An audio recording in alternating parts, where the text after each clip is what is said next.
हूं समीर और आप देख रहे हैं समाज खबर हिंदी टीवी न्यूज़। आज हम आए हैं रक्षा हॉस्पिटल पर, जो कि कब्रिस्तान के सामने है। यहाँ के हेड डॉक्टर हैं मिस्टर प्रणव काबरा। आज हम इनसे जानेंगे कि इस हॉस्पिटल की क्या फैसिलिटी है और मरीजों को किस तरह से ट्रीट किया जाता है। आज हमारे यहाँ आने की वजह है, यहाँ पे एक पेशेंट थे जिनका नाम था बशीर। इनका 1.5 लाख का बिल था। इनके पास बिल पैसे चुकाने के लिए नहीं थे, उन्होंने हमें बुलाया था। आज हम जानते हैं कि इस हॉस्पिटल में क्या क्या फैसिलिटी है और पेशेंट को किस तरह से ट्रीट किया जाता है और कितना चार्ज, किस बीमारी का कितना चार्ज बनाया जाता है, उन्हें लूटा जाता है या उनको फैसिलिटी दी जाती है, किस तरह से क्या किया जाता है। यहाँ पे आने के बाद हमें मालूम पड़ा यहाँ के जो डॉक्टर हैं उन्होंने इन हमारे आने के बाद इस पेशेंट को 57,000 का डिस्काउंट किया। ये बहुत ही खुशी की बात है। इसी खुशी पे हम इनके हॉस्पिटल के बारे में पूरी जानकारी लेते हैं और आप ध्यान से देखिए हमारी इस वीडियो को। तो सर, हमारे चैनल में आपका स्वागत है। हम जानना चाहेंगे कि आपका हॉस्पिटल कब से है और यहाँ पे किस तरह के मरीजों को एडमिट किया जाता है और क्या क्या फैसिलिटी आपके हॉस्पिटल में अवेलेबल है। नमस्कार सब दर्शकों को मेरा नमस्कार।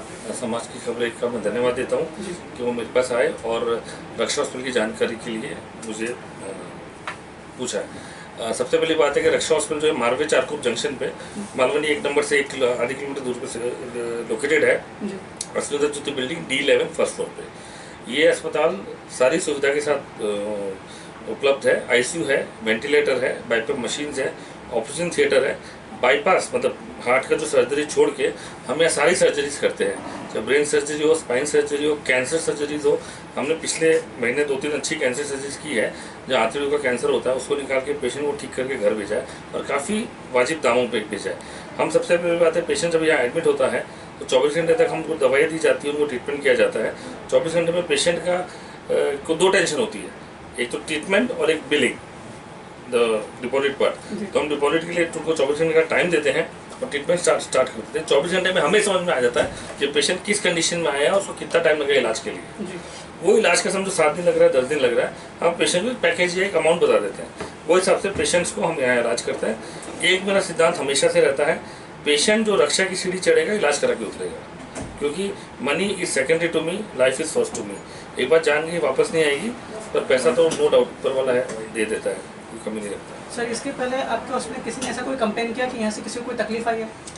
देखिए, सेटिस्फेक्शन एक बहुत बड़ी ऐसी चीज़ है जो हम सबको खुश नहीं कर पाते हैं। कभी कुछ थोड़ा बहुत इशू हो ही जाता है, वो डेली ज़िंदगी में, वो हम हमारे पर्सनल लेवल पे उसको सॉल्व कर देते हैं।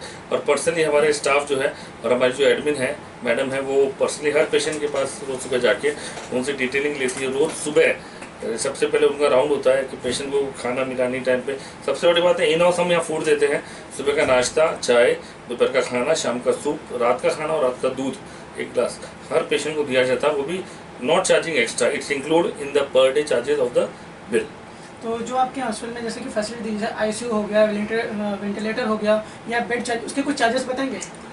ICU के जो चार्जेस है 5-6 हज़ार रुपये पर डे का रहता है। वेंटिलेटर लगा तो उसका अलग चार्ज होता है, पाइप लगा तो उसका अलग चार्ज होता है। उसके कुछ चार्जेस क्लियर करेंगे, ताकि अगर आपके यहाँ पे ऐसा है कि कुछ पेशेंट के बाद पेमेंट की इशू है किसी बड़े हॉस्पिटल, तो आप यहाँ आ सके, ऐसा कुछ चार्जेस बता देंगे तो काफ़ी बेटर रहेगा लोगों के लिए। आइडियली से डॉक्टर वो चार्जेस का आपको मैं मैडम से मिला दूंगा। उनका 2 मिनट का इंटरव्यू ले लीजिएगा, तो she will be right person to guide you on the charges.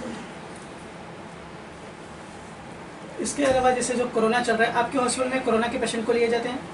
हम 14 अगस्त तक हम यहाँ कोरोना के पेशेंट ले रहे थे। 14 अगस्त के बाद BMC का रूल है कि कोरोना के पेशेंट्स को आपको एडमिट नहीं करना है। सारे जितने भी प्राइवेट हॉस्पिटल्स हैं उनको बोला गया कि उनको जम्बो सेंटर में पेशेंट्स को भेजना है, तो हम फिर जम्बो सेंटर में पेशेंट को यहाँ से भेजना चालू कर दिया। तो आपके हॉस्पिटल में जब तक जैसे गवर्नमेंट का जो रूल दिया गया कि इसके बाद आपको नहीं, उसके पहले आपने कितने पेशेंट का इलाज करा है? करीब 100-150 पेशेंट हमारे पास यहाँ इलाज होके गए हैं और काफ़ी हद तक सब ठीक होके गए हैं। सबका अच्छा पॉजिटिव रिस्पॉन्ड रहा है। और सबसे पहली बात है, ट्रीटमेंट होने के बाद में फॉलोअप, तो हम बहुत ज़रूरी प्रेशर देते हैं पेशेंट्स को कि आप एक बार घर जाओ तो 7-10 दिन में फॉलोअप करने जरूर आइएगा। तो जैसे बताया गया था कि कोरोना बीमारी का इलाज नहीं, तो उनको कौन सी दवाई दी गई जिसकी वजह से वो सही हुए? जैसे सरकार ने ऐसा भी गाइडलाइन किया कि आप गर्म पानी यूज़ कर सकते हैं, हाथ को बार-बार धोते रहें, ये सब जो है इसका। लेकिन हॉस्पिटल में जो इलाज आ रहा है, लोग को इलाज किया जा रहा है, करोड़ों रुपए के बिल्स बन रहे हैं, तो ऐसा कौन सा दवा जो इस्तेमाल की जो इतनी महंगी आती है? देखिए, बात ऐसी है ना कि it's a virus ji. COVID is a virus, ठीक है, it's not bacteria, it's a virus. वो बॉडी में 10 से 15 दिन रहता है, फिर चला जाता है। जो भी उसको खेल खेलना है वो 10 या 15 दिन में खेलेगा। जी। मैक्सिमम उसका टाइम पीरियड जो पीक पीरियड होता है वो 8th डे से चालू होता है, 12वें दिन तक रहता है। उस टाइम पेशेंट अगर बच गया और पेशेंट की कोमॉर्बिडिटी लाइक डायबिटीज या हाइपरटेंशन नहीं है और इस चीज़ से वो बाहर है, तो पेशेंट काफ़ी हद तक ठीक होने लगे हैं। उसके पहले ये था कि जिनको डायबिटीज़ है, अनकंट्रोल्ड है, जो कभी डॉक्टर से फॉलोअप नहीं किए हैं, लापरवाही करते अपने दवाई लेने में, ब्लड प्रेशर की गोली ये नहीं खाना छोड़ दिया और अपना ही इलाज चालू कर देते लोगों का सुन के, वो लोग ही तकलीफ में आते हैं ज़्यादा। नहीं, ये तो सरकार ने क्या क्लियर किया था कि अगर आपके इम्यूनिटी सिस्टम अच्छा है और आप गर्म पानी का सेवन करते हैं तो आप कोरोना से 90% तक सुरक्षित रह सकते हैं। फिर भी हॉस्पिटल में जो आया जाता है उनको कौन सी दवा दी जाती है, इसके बिल आता है। सर बात ऐसी बिल की बात है, करो बेसिकली बिल ये तो मेडिकल कंपनी, फार्मा कंपनी सारा रेट डिसाइड करती है, गवर्नमेंट एक लेवल पे रेट डिसाइड करती है। जैसे रेमडेसिविर करके इंजेक्शन है, वो 4,500 5,5 हज़ार रुपये का एक वायल आता है 100 ml का। उसका कोर्स होता है, पहले 9 दिन का बोला गया था, अभी 6 दिन का बोला गया। तो डेली के इंजेक्शन डेली का वो 2 इंजेक्शन होता है, फिर फर्स्ट से 2 इंजेक्शन होता है और सब में daily 1 injection for 5 to 6 days होता है। तो इसका टोटल कॉस्ट अगर हम पकड़ते हैं कि कोरोना में किसी मरीज को एडमिट किया गया है, तो अगर उसको बाहर मतलब सही होते होते 14 दिन जैसा लगता है, तो कितना तक उसका बिल आता है? सिर्फ बेसिकली मेडिसिन का बिल सिर्फ वही इंजेक्शन नहीं है ना, बाकी इंजेक्शन है जो किडनी को हेल्प करे, लीवर को हेल्प करे, लंग्स को क्लियर रखे, बाकी सपोर्टिव मेडिसिन भी रहती है। तो नाना करते हैं आप समझिए 10 से 15 हज़ार का बिल एक मेडिसिन का पर डे का आपका मोटा मोटी जाता है। 10 दिन पर आएगा तो 1.5 लाख रुपये का आपका मेडिकल का बिल हो ही जाता है। मतलब अगर इसके ऊपर जाता है तो और भी पेशेंट में कुछ बीमारियां रहती है एक्स्ट्रा बीमारी रहती है। पेशेंट का बीपी फॉल हो गया है तो उसको दूसरे जो आइनोट्रोप ड्रग्स होते हैं, नोराइड होता है, डोपामाइन, डोबुटामाइन के इंजेक्शन होते हैं हार्ट के, वो चालू करना पड़ता है। पेशेंट वो इंजेक्शन ऐसे चालू नहीं होते, स्पेशल मशीन होती है, सिरिंज पंप जिसको बोला जाता है, वो मशीन को उसको चालू किया जाता है, वो मशीन का एक कॉस्ट होता है। ठीक है, पेशेंट को अगर वेंटिलेटर पे डाला गया तो वेंटिलेटर पर जब पेशेंट जाता है तो उसकी और दवाइयाँ होती है कि वेंटिलेटर एक्वायर्ड इन्फेक्शन नहीं हो जाए। ठीक है, तो पेशाब के नहीं डालते, पेशाब के इन्फेक्शन होने के चांसेस होते हैं। तो एक बार पेशेंट कोरोना से पीड़ित है और अगर उसको मल्टीपल इन्फेक्शन लगना चालू हुआ तो उसको कंट्रोल करना एक बहुत बड़ा चैलेंज है किसी भी मेडिकल फर्टिलिटी के लिए। तो आपके यहाँ पे जैसे कोरोना पेशेंट जो अभी ऐसा कोई डेथ केस आया है आपके यहाँ पे कि कोरोना में आया था उसका डेथ हो गया? हाँ, हमारे पास करीब 8 से 10 पेशेंट डेथ हुए हैं जी। पिछले 4 महीने में, जो कि वो भी कैसे पेशेंट थे जिन्होंने कॉपरेट नहीं किया। जैसे मास्क हमने लगाना है तो मास्क निकाल के फेंक देना, ठीक है, बाइपअप लगाना तो बाइपअप निकाल के फेंक देना, इस तरह से पेशेंट ने की है। वो पेशेंट्स ही मोस्टली मतलब बैड होके गए हैं। बाकी पेशेंट्स तो हमारे पास डेफिनेटली ऊपर वाले का कर्म है कि ठीक हो। कोई भी पेशेंट आता है तो जैसे आपने बताया कि 24 घंटे तक कोई बिल नहीं है, लेकिन सरकार की गाइडलाइन जो अभी थी वो उसने सरकार की गाइडलाइन में दिया है कि सबसे पहले आपको कोविड टेस्ट करना है, उसके बाद ही आपको कोई इलाज करना है। 14 तारीख के पहले का था ना, तो जब पेशेंट हमारे आपने आते अगस्त बताया, अगस्त के पहले तो आपने बंद कर दिया, उसके पहले की मैं बात कर रहा हूँ कि ऐसा क्या हो रहा था, रूल फॉलो हो रहे थे? रूल तो फॉलो करना ही पड़ेगा ना हमें। गवर्नमेंट का रूल फॉलो नहीं करें तो कैसे रहेंगे? गवर्नमेंट गाइडलाइंस तो it is strict instructions to the all the hospital, वो गाइडलाइन के हिसाब से सारा फॉलो किया जाता है। उससे एक भी चीज़ हम पुलिस से नहीं कर सकते सर। जैसे हमारे हेल्थ मिनिस्टर हैं डॉक्टर हर्षवर्धन, उनको चैलेंज करते हैं डॉक्टर विश्वरूप कि ऐसी कोई बीमारी नहीं है, और बाकायदा आईसीएमआर का जो गाइडलाइन दिया था कि किसी की भी सांस फूलने से अगर डेथ होती है तो बाकायदा हर किसी को, मेरे पास रिकॉर्डिंग है बाकायदा असिस्टेंट मिनिस्टर का, मैं आपको सुना सकता हूँ, हर किसी को किसी भी वजह से डेथ होता है उसको बाकायदा सस्पेक्टेड कोविड लिख के देते हैं। उसके ऊपर क्या कहेंगे आप? सस्पेक्टेड कोविड इसलिए बोला जा रहा है कि ये पूरे वर्ल्ड में चला है, तो ये एक अंदाजा हो गया, ये बीमारी नहीं हुआ।